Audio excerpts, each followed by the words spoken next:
এখানে সারদা মায়ের মামা বাড়ি ছিল, শ্যামা সুন্দরী দেবীর বাপের বাড়ি।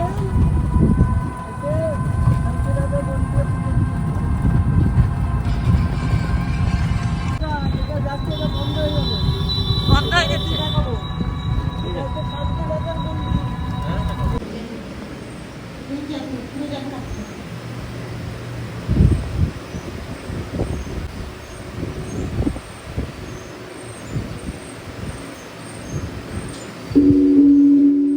এটা হচ্ছে শান্তিনাথের, এটা হচ্ছে শান্তিনাথের মন্দির।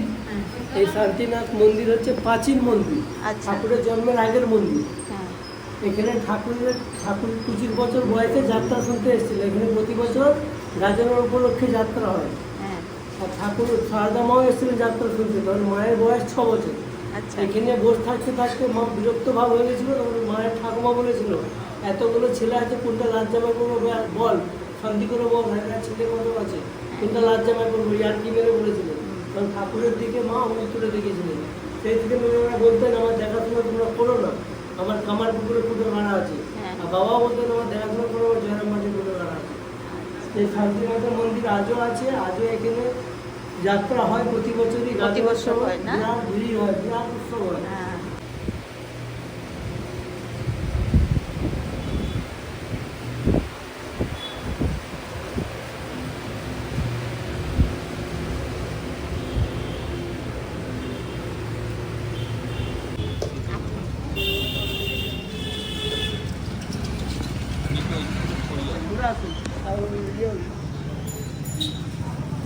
হ্যাঁ, পিছিয়ে গিয়ে একটু নিন ছবিটা ভালো করে, এক্ষুনি নামবে, এবার গাছ গাছ করে ভাবি।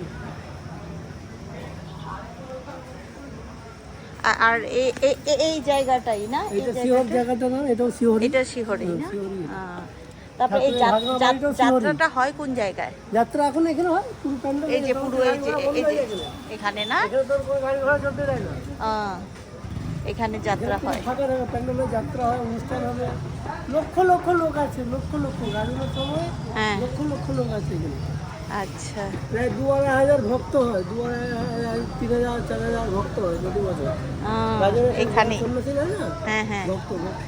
এটা ঠাকুরেরও আগের আমলের না, ঠাকুরের জন্মের আগের। খুব সুন্দর এই মন্দিরটা দেখতে পাচ্ছেন আপনারা। এই মন্দিরটা এখানে যাত্রা হয়, তখন ঠাকুর এসেছিলেন, আর মা শারদাও তখন শিশু ছিলেন। তো মাও এসেছিলেন, তখন জিজ্ঞাসা করেছিলেন যে তোর এখান থেকে কাকে বর হিসাবে পেতে চাস, কাকে বর করতে চাস। তখন মা আঙ্গুল দিয়ে দেখিয়ে দিয়েছিলেন এই মন্দিরটা, সেই মন্দির। এই সম্পূর্ণটাই শিহর গ্রাম। এই যে দেখতে পাওয়া যাচ্ছে, দেখতে পাচ্ছেন আপনারা বন্ধুরা, এই শিহর গ্রামে এই যে যাত্রা অভিনয় দেখতে